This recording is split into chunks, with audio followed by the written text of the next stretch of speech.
ദൈവനാമം മഹത്വപ്പെടുമാറാകട്ടെ. കർത്താവിൽ പ്രിയരെ, നിങ്ങൾക്കെല്ലാവർക്കും ഈ സന്ദേശത്തിലേക്ക് സ്വാഗതം.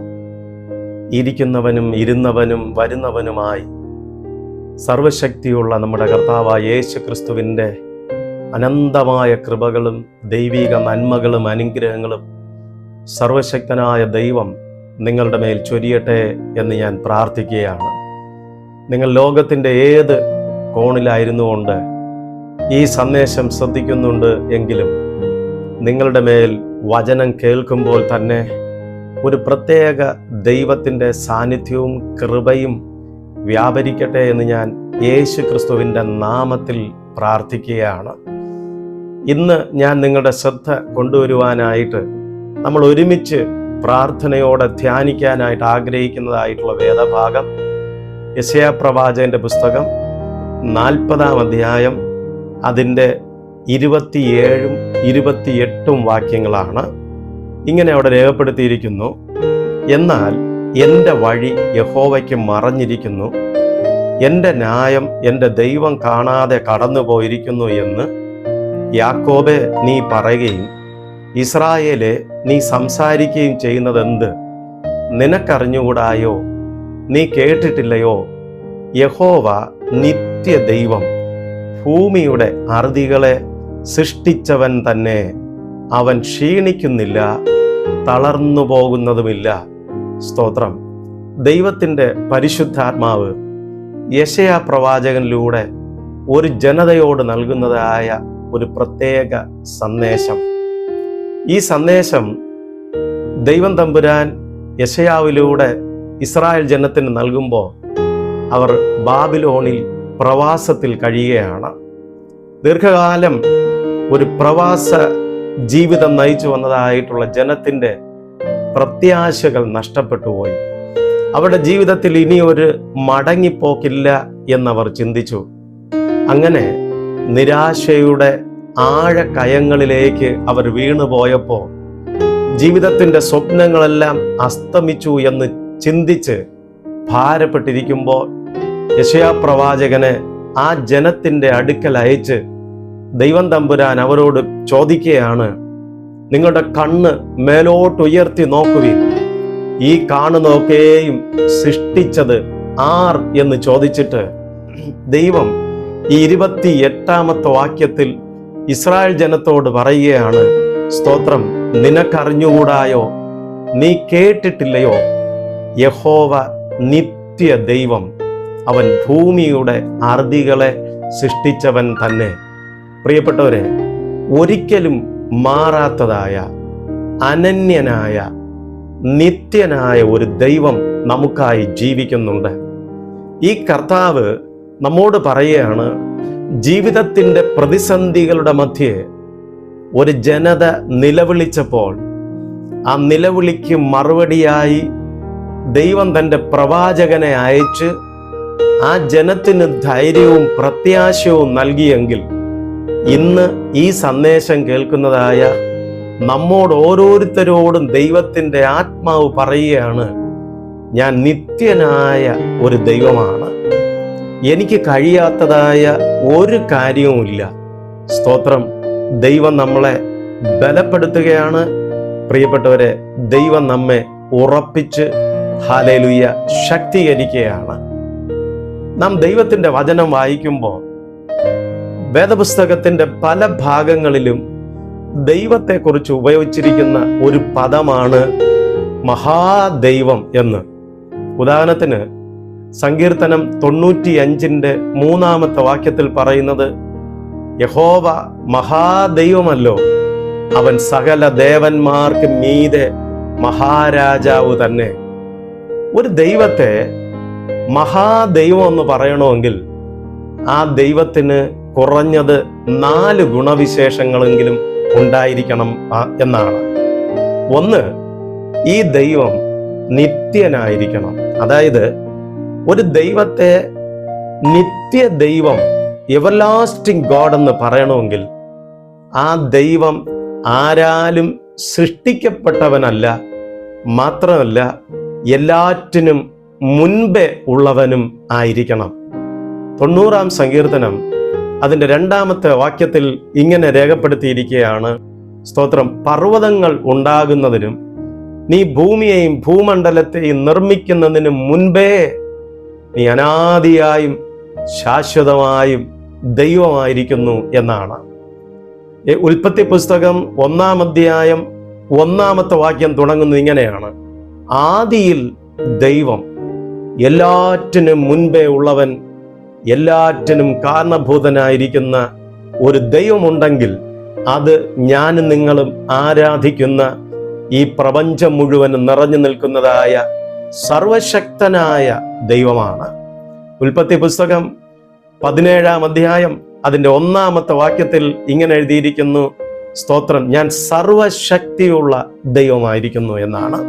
ഒരു ദൈവത്തെ മഹാദൈവമെന്ന് പറയണമെങ്കിൽ ആ ദൈവം ഒന്ന് നിത്യനായിരിക്കണം എന്നുള്ളതാണ്. 2, അവൻ സർവശക്തനായിരിക്കണം. ദൈവത്തിൻ്റെ ശക്തിക്ക് മീതെ, അതിനെക്കുറിച്ച് പറയുന്നത് ഇങ്ങനെയാണ്: പിശാച് ശക്തനാണ്, എന്നാൽ സർവശക്തനല്ല. ദൈവത്തിൻ്റെ ശക്തിക്ക് മീതെ മറ്റൊരു ശക്തി ഇല്ലാത്തത് കൊണ്ട് തന്നെ നമ്മൾ ആരാധിക്കുന്ന ദൈവം സർവശക്തനായിരിക്കുന്ന ഒരു ദൈവമാണ്. ഈ ദൈവത്തിൻ്റെ ശക്തിക്ക് മീതെ വേറൊരു ശക്തിയില്ല. സകലവും അവൻ്റെ കാൽ കീഴ് ആയിരിക്കുന്നു എന്ന് ദൈവവചനം നമ്മളെ ഓർമ്മിപ്പിക്കുകയാണ്. 3-ാമത്തെ കാര്യം, ഒരു ദൈവം മഹാദൈവമായിരിക്കണമെങ്കിൽ ആ ദൈവം സർവവ്യാപിയായിരിക്കണം. ഒരേ സമയത്ത് എല്ലായിടത്തും തൻ്റെ സാന്നിധ്യത്തെ പകരാൻ കഴിയുന്നവൻ ആരാണോ അവനാണ് സർവവ്യാപി ആയ ദൈവം. സ്തോത്രം. അതായത് ഈ വചനം നാം കേൾക്കുന്ന ഇടത്ത് ദൈവത്തിൻ്റെ പ്രസൻസ് ഉണ്ടായിരിക്കുമ്പോൾ തന്നെ ലോകത്തിൻ്റെ ഏത് കോണിൽ ഒരു വ്യക്തി ഇരുന്ന് ദൈവമേ എന്ന് വിളിച്ചാൽ ആ വ്യക്തിയുടെ അടുക്കലേക്ക് തൻ്റെ സാന്നിധ്യത്തെ ഒരേ സമയം പകർന്നു കൊടുക്കാൻ സ്വർഗത്തിലെ ദൈവം മതിയായവനാണ്. അവൻ സർവവ്യാപിയായ ദൈവമാണ്. സ്തോത്രം. എനിക്ക് ഒരു സമയത്ത് ഒരു സ്ഥലത്ത് മാത്രമേ എൻ്റെ പ്രസൻസ് പകർന്നു കൊടുക്കാനായിട്ട് കഴിയുള്ളൂ എങ്കിൽ, സ്തോത്രം, ഞാൻ പ്രസംഗിക്കുന്ന യേശു കർത്താവിന് ഒരേ സമയം ലോകത്തിൻ്റെ എല്ലായിടത്തും തൻ്റെ സാന്നിധ്യത്തെ പകർന്നു കൊടുക്കുവാൻ മതിയായ ദൈവമാണ്. 4-ാമത്തെ ഒരു പ്രത്യേകത, ഒരു ദൈവം മഹാദൈവമായിരിക്കണമെങ്കിൽ അവൻ സർവജ്ഞാനിയായിരിക്കണം. സർവജ്ഞാനിയായിരിക്കണം. എന്താണ് സർവജ്ഞാനത്തിന്റെ പ്രത്യേകത?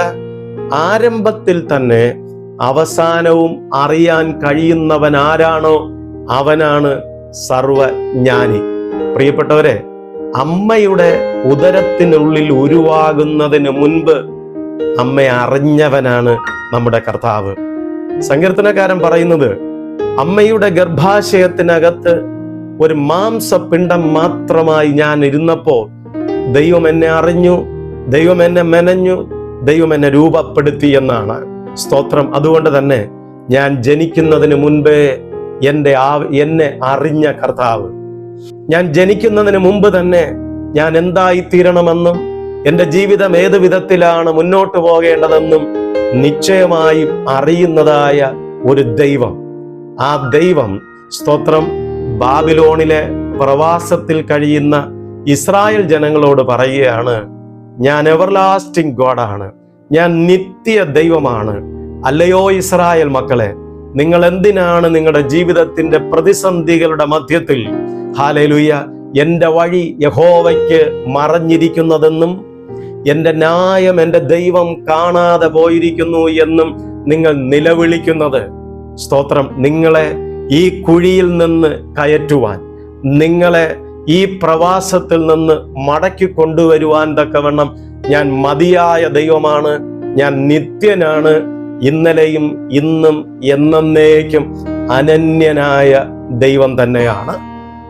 ഈ സന്ദേശം കേൾക്കുന്ന എൻ്റെ പ്രിയപ്പെട്ട ദൈവത്തിൻ്റെ പൈതലെ, നിങ്ങളുടെ ജീവിതത്തോടും ദൈവം ഇതേ കാര്യം തന്നെ പറയുകയാണ്.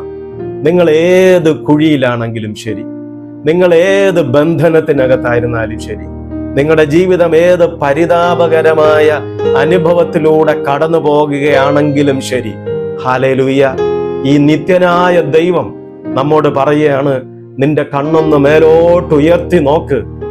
ആകാശവും നക്ഷത്രങ്ങളും ഈ പ്രപഞ്ചത്തിലെ സകലത്തെയും സൃഷ്ടിച്ചതായ സർവവല്ലഭനായിരിക്കുന്ന ഒരു ദൈവമുണ്ട്. ആ ദൈവം കർത്താവായ യേശു ക്രിസ്തു തന്നെയാണ്. ആ ദൈവം നമ്മളോട് പറയുകയാണ്, ഞാൻ നിത്യ ദൈവമാണ്.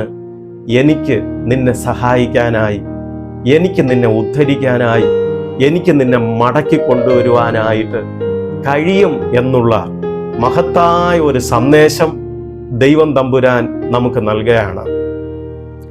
ഗോഡ് ഈസ് ഡെഡ് എന്ന് പറയുന്നതായ ഒരു പ്രസ്ഥാനത്തെക്കുറിച്ച് നിങ്ങൾ കേട്ടിരിക്കാനായിട്ട് സാധ്യതയുണ്ട്. 1851 അഗസ്റ്റെ കോംറ്റെ എന്ന് പറയുന്നതായിട്ട് ഒരു മനുഷ്യനാണ് ഈ പ്രസ്ഥാനം സ്ഥാപിക്കാനിടയായത്. അമേരിക്കൻ ഐക്യനാടുകളിൽ ഈ പ്രസ്ഥാനം വളരെ വേഗത്തിൽ വ്യാപിക്കാനും അനേകര് ഈ പ്രസ്ഥാനത്തിലേക്ക് ആകർഷിക്കപ്പെടുവാനും ഇടയായി എന്നാണ് ചരിത്രം പറയുന്നത്. അങ്ങനെ ഒരിക്കൽ വില്യം ജോൺസ് എന്ന് പറയുന്ന ഒരു മനുഷ്യൻ അമേരിക്കയിലുള്ള ഭൂഗർഭ റെയിൽവേ സ്റ്റേഷനുകളിൽ ഒരു ബോർഡ് എഴുതി സ്ഥാപിക്കുവാനിടയായി. അതിങ്ങനെയായിരുന്നു, God is dead said William Jones. ദൈവം ഇല്ല, ദൈവം മരിച്ചു എന്ന് സ്തോത്രം എഴുതി ഈ വില്യം ജോൺസ് എന്ന് പറയുന്നതായിട്ടുള്ള മനുഷ്യൻ ആ റെയിൽവേ സ്റ്റേഷനുകളിലെല്ലാം ഈ ബോർഡ് സ്ഥാപിച്ചിരിക്കുകയാണ്. ഇത് കണ്ടതായിട്ടുള്ള ആളുകൾക്ക്, പ്രത്യേകിച്ച് ദൈവവിശ്വാസികളായ ആളുകൾക്ക് വല്ലാത്ത ഭാരവും വല്ലാത്തതായ വിഷമവും തോന്നിയിട്ട് അവരിങ്ങനെ ചിന്തിച്ചു, ദൈവമേ, അവിടുന്ന് ജീവനുള്ള ദൈവമാണ്, അങ്ങ് ജീവനുള്ള ദൈവമെന്ന് അറിയാതെ ഭോഷനായ ഈ മനുഷ്യൻ എന്തിനാണ് സ്തോത്രം ഈ ബോർഡ് എഴുതി സ്ഥാപിച്ചിരിക്കുന്നത്? ദൈവത്തിന്റെ വചനം പറയുന്നത്, ദൈവമില്ല എന്ന് മൂഢൻ തന്റെ ഹൃദയത്തിൽ പറയുന്നു എന്നാണ്. ഈ ബോർഡ് എഴുതി സ്ഥാപിച്ച ഇടത്ത് ചില ദിവസങ്ങൾ കഴിഞ്ഞപ്പോൾ ആ ബോർഡിന് പകരം മറ്റൊരു ബോർഡ് അവിടെ പ്രത്യക്ഷപ്പെടുവാൻ ഇടയായി എന്നാണ്. ആ ബോർഡിൽ എഴുതിയിരുന്നത് ഇങ്ങനെയായിരുന്നു, William Jones is dead Z God. William Jones മരിച്ചു എന്ന് ദൈവം എന്നൊരു ബോർഡ് അവിടെ സ്ഥാപിക്കപ്പെടാനിടയായി. എന്താണ് സംഭവിച്ചതെന്നറിയാമോ?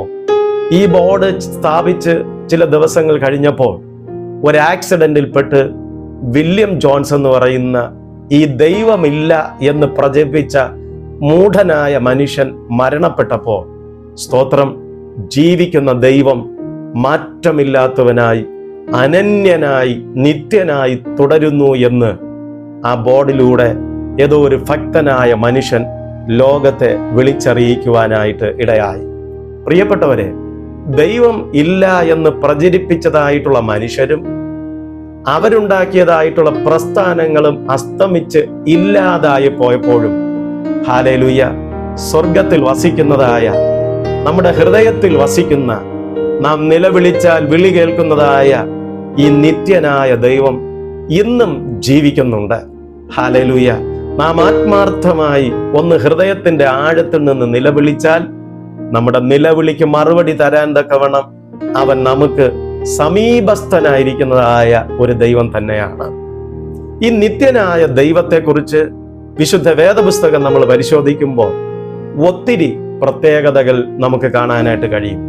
ഇരമ്യ പ്രവാചകന്റെ പുസ്തകം 31-ാം അധ്യായം അതിന്റെ 3-ാമത്തെ വാക്യം നമ്മൾ വായിക്കുമ്പോൾ ഇങ്ങനെ രേഖപ്പെടുത്തിയിരിക്കുന്നു, നിത്യസ്നേഹം കൊണ്ട് ഞാൻ നിന്നെ സ്നേഹിച്ചിരിക്കുന്നു, അതുകൊണ്ട് ഞാൻ നിനക്ക് ദയ ദീർഘമാക്കിയിരിക്കുന്നു. I have loved you with an everlasting love. നിത്യ സ്നേഹം കൊണ്ട് ഞാൻ നിന്നെ സ്നേഹിച്ചിരിക്കുന്നു. ഈ ക്രിസ്തീയ വിവാഹ സമയങ്ങളിൽ സ്തോത്രം വധൂവരന്മാര് പരസ്പരം പറയുന്നതായിട്ടുള്ള ഒരു പ്രതിജ്ഞയുണ്ട്.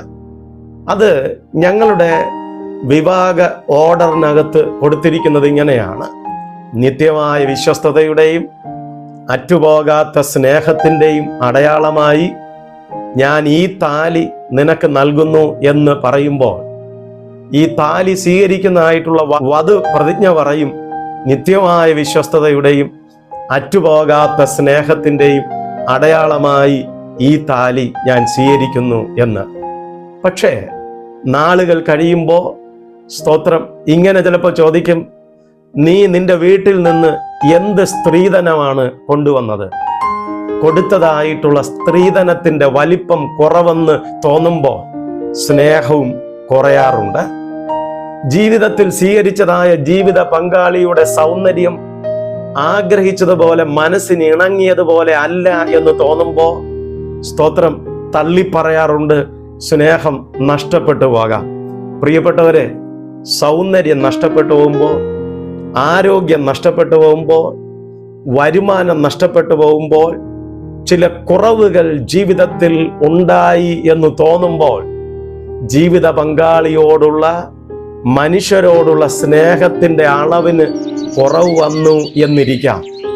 എന്നാൽ തമ്പുരാൻ നമ്മളോട് പറയുകയാണ്, ഞാൻ നിന്നെ സ്നേഹിക്കുന്നതും ഞാൻ നിന്നെ കരുതുന്നതും നിന്നിൽ നിന്ന് എന്തെങ്കിലും പ്രതീക്ഷിക്കുന്നത് കൊണ്ടല്ല, മറിച്ച് സ്തോത്രം എൻ്റെ പ്രിയ ദൈവത്തിൻ്റെ പൈതലെ, നിന്റെ കുറവുകൾ, നിന്റെ പരാജയങ്ങൾ, നിന്റെ ജീവിതത്തിൻ്റെ ഇല്ലായ്മകൾ, നിന്റെ ജീവിതത്തിൻ്റെ സ്തോത്രം എല്ലാ ബലഹീനതകളെയും ഉൾക്കൊണ്ടുകൊണ്ട് തന്നെയാണ് ഞാൻ നിന്നെ സ്നേഹിക്കുന്നത് എന്ന് ദൈവത്തിൻ്റെ വചനം നമ്മളെ പഠിപ്പിക്കുകയാണ്. ഭക്തൻ പറഞ്ഞതായ ഒരു പാട്ടിന്റെ വരികൾ ഇങ്ങനെയാണ്: മനുഷ്യ സ്നേഹം മാറിടാം, മറവിൽ നമ്മെ ദുഷിച്ചിടാം എന്നാണ്. ഈ ലോകത്തിലെ മനുഷ്യന്റെ സ്നേഹം മാറിപ്പോയെന്നിരിക്കാം. നമ്മളെ കാണാത്തപ്പോൾ ഒരുപക്ഷെ നമ്മളെ ദുഷിക്കുകയും നമ്മളെ തള്ളിപ്പറയുകയും നമ്മളെ സ്തോത്രം നമ്മെക്കുറിച്ച് മോശമായ പ്രസ്താവനകൾ നടത്തുകയും ചെയ്യാം. എന്നാൽ എൻ്റെ പ്രിയപ്പെട്ടവരെ, സ്തോത്രം യേശു കർത്താവ് ദൈവത്തിന്റെ വചനത്തിലൂടെ ദൈവം നമ്മളോട് പറയുകയാണ്, I have loved you with an everlasting love. നിത്യമായ സ്നേഹം കൊണ്ട് ഞാൻ നിന്നെ സ്നേഹിച്ചിരിക്കുന്നു എന്ന് ദൈവത്തിന്റെ വചനം പഠിപ്പിക്കുകയാണ്. എന്താണ് സ്നേഹം എന്ന് പറയുന്നത്?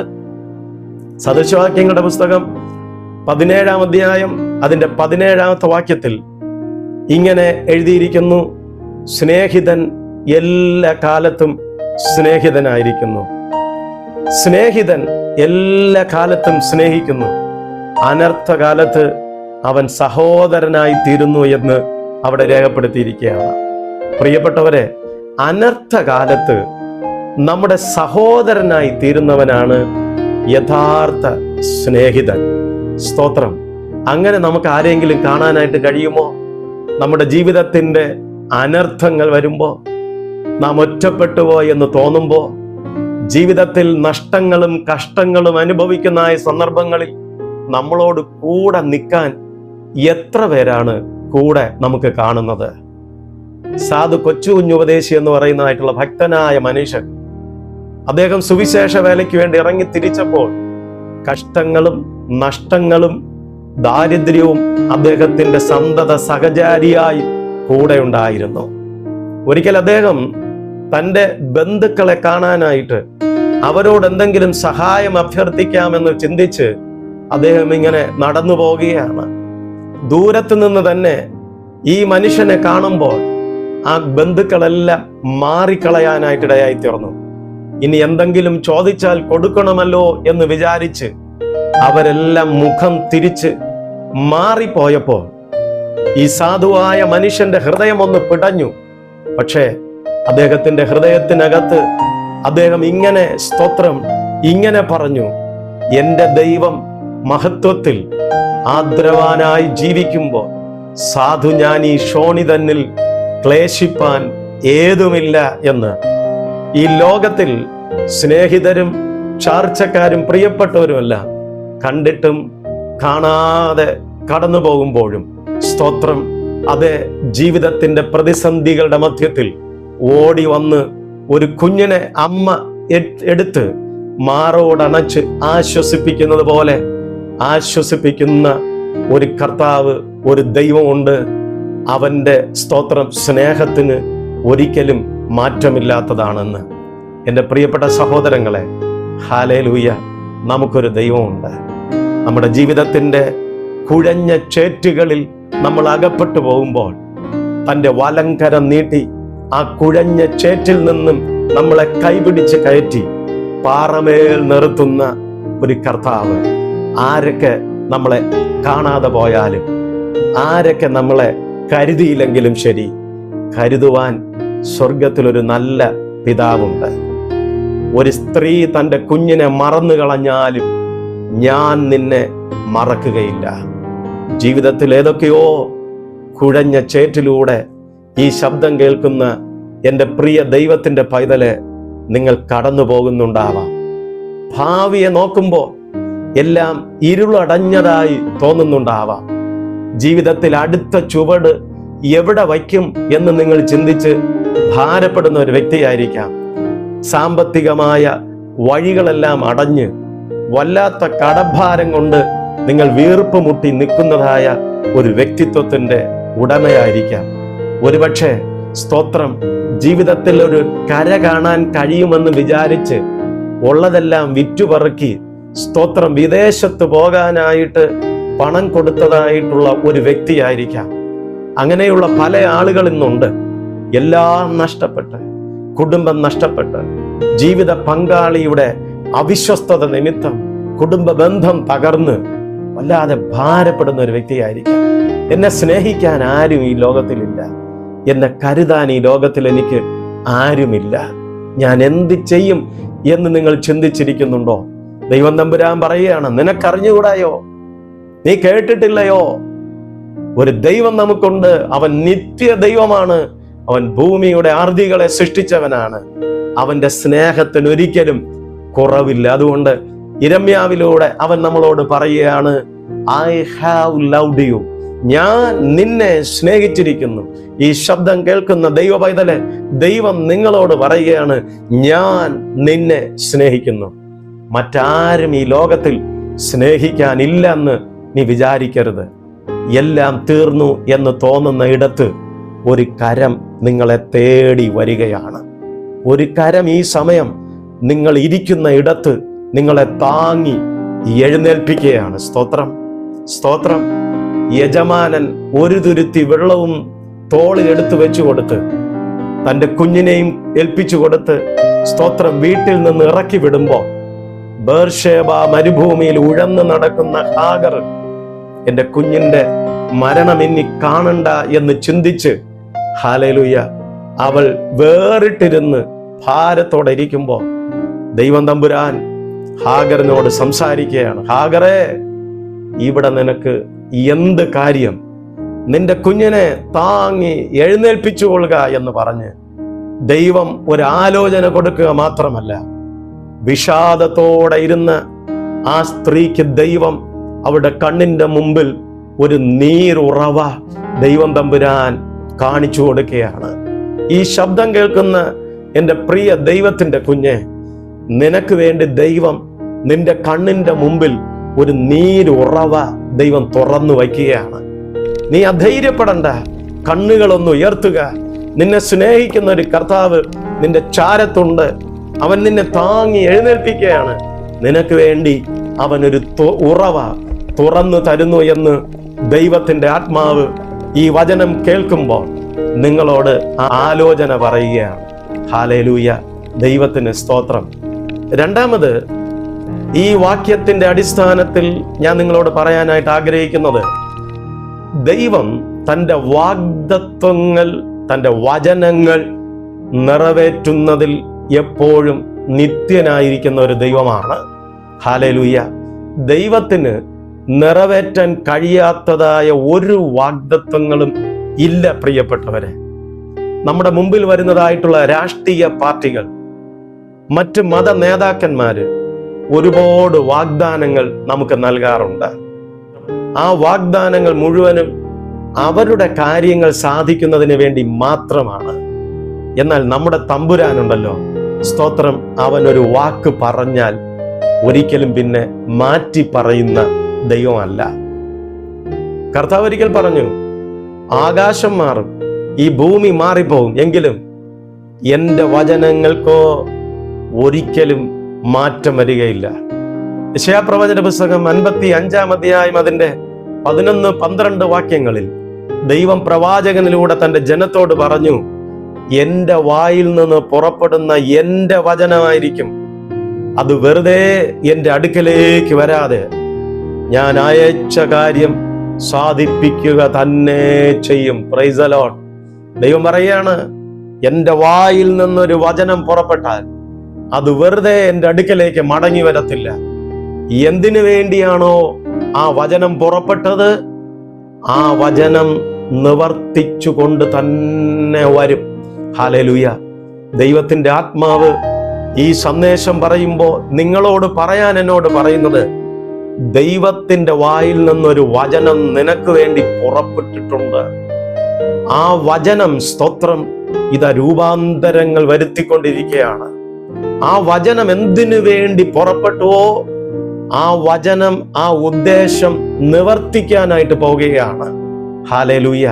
അതുകൊണ്ട് തന്നെ പ്രിയ സഹോദരങ്ങളെ, ദൈവത്തിന്റെ വാഗ്ദത്തങ്ങൾ നിവർത്തിക്കുന്നതിൽ വിശ്വസ്തനായ ദൈവമാണ്. ഒരുപക്ഷെ വാഗ്ദത്തം പറഞ്ഞു തന്നവർ മറന്നുപോയാലും വാഗ്ദത്തം ചെയ്തവൻ, സ്തോത്രം, ഒരിക്കലും മറക്കുകയില്ല. നിങ്ങൾ ഒരുപക്ഷെ മറന്നെന്നിരിക്കാം കേട്ട കാര്യങ്ങൾ, പക്ഷേ വാഗ്ദത്തം ചെയ്ത എൻ്റെ കർത്താവ് അതൊരിക്കലും മറക്കത്തില്ല. അത് നിങ്ങളുടെ മേലും നിങ്ങളുടെ തലമുറയുടെ മേലും ആ വാഗ്ദത്തത്തെ ദൈവം തമ്പുരാൻ, ഹല്ലേലൂയ, നിവർത്തിക്കുക തന്നെ ചെയ്യും. തിമോഥെയോസിന് എഴുതിയ 2-ാം ലേഖനം 2-ാം അധ്യായം അതിന്റെ 13-ാമത്തെ വാക്യത്തിൽ ഇങ്ങനെ ദൈവത്തിന്റെ ആത്മാവ് എഴുതിയിരിക്കുന്നു, നാം അവിശ്വസ്തരായി തീർന്നാലും അവൻ വിശ്വസ്തനായി തന്നെ പാർക്കുന്നു, തൻ്റെ സ്വഭാവം ത്യജിപ്പാൻ അവന് കഴിയുകയില്ലല്ലോ എന്നാണ്. സ്തോത്രം. എബ്രായർ 10:23 വാഗ്ദത്തം ചെയ്തവൻ വിശ്വസ്തൻ. 2 കൊരിന്ത്യർ 1:20 ദൈവത്തിന്റെ വാഗ്ദത്തങ്ങൾ എത്ര ഉണ്ടെങ്കിലും ഉവ്വ് എന്ന് മാത്രമേ ഉള്ളൂ. പ്രിയപ്പെട്ടവരെ, ഇന്നൊന്ന് പറഞ്ഞ് നാളെ മറ്റൊന്ന് പറയുന്ന ദൈവമല്ല. സ്തോത്രം. രാവിലെ ഒരു കാര്യം പറഞ്ഞിട്ട് വൈകുന്നേരം മാറ്റി പറയുന്നതായിട്ടുള്ള ഒരു ദൈവമല്ല. മനുഷ്യർ ചിലപ്പോ അവരുടെ വാക്കുകൾ മാറ്റാം. അവർ, സ്തോത്രം, ഇന്നൊന്ന് പറഞ്ഞിട്ട് നാളെ വേറൊന്ന് പറഞ്ഞെന്നിരിക്കാം. എന്നാൽ ദൈവത്തിന്റെ വാക്കുകൾ, ദൈവത്തിന്റെ വചനത്തിന് ഒരിക്കലും മാറ്റമില്ലാത്തതാണ്. തിമോഥെയോസിന് എഴുതിയ 2-ാം ലേഖനം 2-ാം അധ്യായത്തിന്റെ 11-12 വാക്യങ്ങൾ കൂടി നിങ്ങൾ ചേർത്ത് വായിക്കണം. അവിടെ ഇങ്ങനെ എഴുതിയിരിക്കുന്നു, അവനോട് കൂടെ മരിച്ചു എങ്കിൽ കൂടെ ജീവിക്കും എന്ന് പറഞ്ഞാൽ, പാപത്തിന് നിങ്ങൾ മരിച്ചാൽ നിങ്ങൾക്ക് എപ്പോഴും യേശുവിനോട് കൂടെ ജീവിക്കാനായിട്ട് കഴിയും. അവന്റെ സാന്നിധ്യം എപ്പോഴും നിങ്ങളോട് കൂടെ ഇരിക്കും. നിങ്ങൾ സഹിക്കുന്നു എങ്കിൽ കൂടെ വാഴും എന്ന് പറഞ്ഞാൽ, കർത്താവിനെ പ്രതി നിങ്ങൾ എന്തെങ്കിലും കഷ്ടം സഹിക്കുന്നുണ്ടെങ്കിൽ അവനോടൊപ്പം നിത്യയുഗങ്ങൾ വാഴുവാൻ തക്കവണ്ണം അവൻ നിങ്ങളെ അവന്റെ അടുക്കൽ ചേർത്തുകൊള്ളും. 3-ാമതോടെ പറയുകയാണ്, നാം തള്ളിപ്പറയുമെങ്കിൽ അവൻ നമ്മെയും തള്ളിപ്പറയും. സ്തോത്രം. യേശു കർത്താവ് പറഞ്ഞു, നിങ്ങൾ മനുഷ്യരുടെ മുമ്പിൽ എന്നെ ഏറ്റുപറഞ്ഞാൽ ഞാൻ നിങ്ങളെ ദൈവത്തിന്റെ ദൂതന്മാരുടെ മധ്യത്തിൽ ഏറ്റുപറയും. നിങ്ങൾ എന്നെ തള്ളിപ്പറഞ്ഞാൽ ഞാനും നിങ്ങളെ തള്ളിപ്പറയും. അതുകൊണ്ട് ഇവിടെ പൗലോസും പറയാണ്, ദൈവത്തിന്റെ ആത്മാവ് പറയുകയാണ്, നാം അവനെ തള്ളിക്കളഞ്ഞാൽ അവൻ നമ്മെയും തള്ളിക്കളയും. എന്നിട്ട് 13-ാമത്തെ വാക്യത്തിൽ പറയുകയാണ്, നാം അവിശ്വസ്തരായി തീർന്നാലും അവൻ വിശ്വസ്തനായി തന്നെ പാർക്കുന്നു. നാം അവിശ്വസ്തരായി തീർന്നാൽ ദൈവം നമ്മളോടും അവിശ്വസ്തനായി തീരേണ്ടതാണ്. അങ്ങനെയാണ് എഴുതേണ്ടിയിരുന്നത്. പക്ഷെ ദൈവത്തിന്റെ ആത്മാവ് ഈ വചനത്തിൽ എഴുതിയിരിക്കുകയാണ്, മനുഷ്യര് അവിശ്വസ്തരായി തീർന്നാലും ദൈവം, ഹല്ലേലൂയ, വിശ്വസ്തനായി തന്നെ ജീവിക്കുന്നു. തന്റെ സ്വഭാവത്തെ ത്യജിപ്പാൻ അവന് കഴിയുകയില്ലല്ലോ. Praise the Lord. എൻ്റെ പ്രിയ ദൈവത്തിന്റെ പൈതലെ, നമ്മുടെ ദൈവം വിശ്വസ്തനായ ദൈവമാണ്. തൻ്റെ സ്വഭാവത്തെ ത്യജിപ്പാനായിട്ട് അവന് കഴിയത്തില്ല. അതുകൊണ്ട് തന്നെ ഈ സന്ദേശം കേൾക്കുന്ന മാത്രയിൽ തന്നെ, ഈ സന്ദേശം കേൾക്കുമ്പോൾ വിശ്വാസത്തോടെ ഏറ്റെടുക്കുക. എൻ്റെ ദൈവം എന്നോട് അരുളി ചെയ്ത വചനങ്ങൾ ഒന്നും നിഷ്ഫലമായി പോകത്തില്ല. മറിയ ആത്മാവിന്റെ നിറവിൽ ഇങ്ങനെ വിളിച്ചു പറഞ്ഞു, കർത്താവ് തന്നോട് അരുളി ചെയ്തത് നിവർത്തി ഉണ്ടാകുമെന്ന് വിശ്വസിച്ചവൾ ഭാഗ്യവതി. സ്തോത്രം, ഹല്ലേലൂയ. പ്രിയപ്പെട്ടവരെ, നമ്മൾ മരിച്ചാലും ശരി, വാഗ്ദത്തം ചെയ്ത ദൈവം നിത്യ ദൈവമാണ്. അവൻ നമ്മോട് ചെയ്ത വാഗ്ദത്തങ്ങളൊന്നും തന്നെ മരിക്കുകയില്ല. അത് നമ്മുടെ ജീവിതത്തിൽ നമ്മളെ പിന്തുടർന്നുകൊണ്ടേയിരിക്കും. അത് നമ്മുടെ തലമുറയുടെ മേൽ നിവർത്തിക്കപ്പെട്ടുകൊണ്ടേയിരിക്കും. അതുകൊണ്ട് തന്നെ സ്തോത്രം, നമ്മുടെ ദൈവം നിത്യനാണ്. ഈ നിത്യനായ ദൈവം നിത്യസ്നേഹം കൊണ്ട് നമ്മളെ സ്നേഹിച്ചിരിക്കുന്ന ദൈവമാണ്. അതോടൊപ്പം തന്നെ ദൈവം തൻ്റെ വാഗ്ദത്തങ്ങൾ നിവർത്തിക്കുന്നതിൽ നിത്യനായിരിക്കുന്നു. ദൈവത്തിന് നിവർത്തിപ്പാൻ കഴിയാത്തതായ ഒരു വാഗ്ദത്തങ്ങളും ഇല്ല. ഈ സന്ദേശത്തിലൂടെ ദൈവം നമ്മളെ ധൈര്യപ്പെടുത്തുമ്പോൾ നമുക്ക് ഈ സന്ദേശം ഏറ്റെടുക്കാനായി പറ്റുമോ? കർത്താവ് നിത്യനായ ദൈവമാണ്. അവൻ എൻ്റെ കൂടെയുണ്ട്, അവൻ എന്നെ അറിയുന്നു, അവൻ എന്നെ കാണുന്നു എന്ന് പറഞ്ഞു ദൈവത്തിന്റെ കരങ്ങളിൽ നമ്മെ തന്നെ നമുക്ക് ഏൽപ്പിക്കാം. പരിശുദ്ധാത്മാവ് നമ്മളെല്ലാവരെയും സഹായിക്കുകയും അനുഗ്രഹിക്കുകയും ചെയ്യട്ടെ. നമുക്ക് പ്രാർത്ഥിക്കാം. പ്രിയപ്പെട്ടവരെ, നിങ്ങൾ എവിടെയാണെങ്കിലും, നിങ്ങൾ ഏത് സാഹചര്യത്തിലാണെങ്കിലും, ഈ സമയത്ത് ഈ സന്ദേശം നിങ്ങൾ കേൾക്കുമ്പോൾ നിങ്ങളായിരിക്കുന്ന ഇടത്ത് ദൈവത്തിന്റെ മുഖത്തേക്ക് നോക്കുക. കർത്താവിനോട് പറയുമോ, ദൈവമേ എന്നോട് കരുണയുണ്ടാകണമേ, ദൈവമേ എന്നെ തൊടണമേ. കർത്താവെ, ഞാനും എൻ്റെ ജീവിതത്തിന്റെ പ്രതീക്ഷകൾ അസ്തമിച്ച് എൻ്റെ വഴികളെല്ലാം അടഞ്ഞ് ഇനി എനിക്കൊരു നന്മ വരാനില്ല എന്ന് ചിന്തിച്ച് ഭാരത്തോടെ ഇരിക്കുകയാണ്. ആത്മഹത്യയുടെ വക്കിൽ ഞാൻ എത്തി നിൽക്കുകയാണ്. ആത്മഹത്യ പ്രേരണ വല്ലാതെ എന്നെ ദൈവമേ ഭാരപ്പെടുത്തുകയാണ്. കർത്താവെ, എന്നെ രക്ഷിക്കണമേ. ഈ കുഴിയിൽ നിന്ന്, ഈ വേദനയിൽ നിന്ന്, ഈ കണ്ണുനീരിൽ നിന്ന് എന്നെ സഹായിപ്പാനായി ഇറങ്ങി വരണമേ എന്ന് നിങ്ങൾക്ക് പ്രാർത്ഥിക്കാനായി കഴിയുമോ? ദൈവത്തിന്റെ ആത്മാവ് നിങ്ങളെ തൊടട്ടെ. കർത്താവെ നന്ദി, പരിശുദ്ധാത്മാവെ നന്ദി, സ്വർഗീയ പിതാവെ നന്ദി. യേശു ക്രിസ്തുവിന്റെ നാമത്തിൽ ഇപ്പോൾ ദൈവമേ ഈ ജനത്തിനു വേണ്ടി അടിയൻ പ്രാർത്ഥിക്കുകയാണ്. അടിയന്റെ പ്രാർത്ഥനയിൽ ചേർന്ന് പ്രാർത്ഥിക്കുന്ന പ്രിയപ്പെട്ടവരെ നിന്റെ കരങ്ങളിൽ ഈ സമയം അടിയൻ സമർപ്പിക്കുകയാണ്. കർത്താവിന്റെ നാമത്തിൽ അവരെ ബ്ലസ് ചെയ്ത് പ്രാർത്ഥിക്കുകയാണ്. ദൈവത്തിന്റെ അത്ഭുത ശക്തി യേശുവിൻ നാമത്തിൽ അവരായിരിക്കുന്ന ഇടത്ത് അവരുടെ മേൽ പകരണമേ. അവരെ താങ്ങി എഴുന്നേൽപ്പിക്കണമേ. അവർക്ക് വേണ്ടി ദൈവമേ നീ ഒരുക്കിയിരിക്കുന്ന ആ വഴി കാണിച്ചു കൊടുക്കണമേ. കർത്താവെ, അവിടെ കണ്ണിനെ അവിടെ നിന്ന് തുറക്കണമേ എന്ന് അടിയൻ പ്രാർത്ഥിക്കുന്നു. Thank you Jesus. നന്ദി കർത്താവെ, നന്ദി കർത്താവെ. അത്ഭുതകരമായ ദൈവ പ്രവൃത്തിക്കായി നന്ദി പറയുന്ന ദൈവമേ. Hallelujah, hallelujah. മിറക്കിളുകൾ നടക്കട്ടെ, വിടുതലുകൾ സംഭവിക്കട്ടെ, അത്ഭുതങ്ങൾ അവരുടെ ജീവിതത്തിനകത്ത്, അവരുടെ ഭവനത്തിനകത്ത് വ്യാപരിക്കട്ടെ. കർത്താവെ, അങ്ങനെ ചെയ്യുന്നതിനായി സ്തോത്രം. മഹത്വം അങ്ങേക്ക് തരുന്നു, ക്രിസ്തു യേശുവിൻ നാമത്തിൽ തന്നെ. ആമേൻ, ആമേൻ. കർത്താവ് നിങ്ങളെ എല്ലാവരെയും അനുഗ്രഹിക്കട്ടെ. പ്രാർത്ഥനയോടെ ജയനച്ചൻ. ഈ സന്ദേശം നിങ്ങൾക്ക് അനുഗ്രഹമായെങ്കിൽ തീർച്ചയായിട്ടും ഇത് മറ്റുള്ളവർക്ക് കൂടി ഷെയർ ചെയ്ത് കൊടുക്കാൻ നിങ്ങൾ മറക്കരുത്. ദൈവം അനുഗ്രഹിക്കട്ടെ. God bless you. Amen, amen.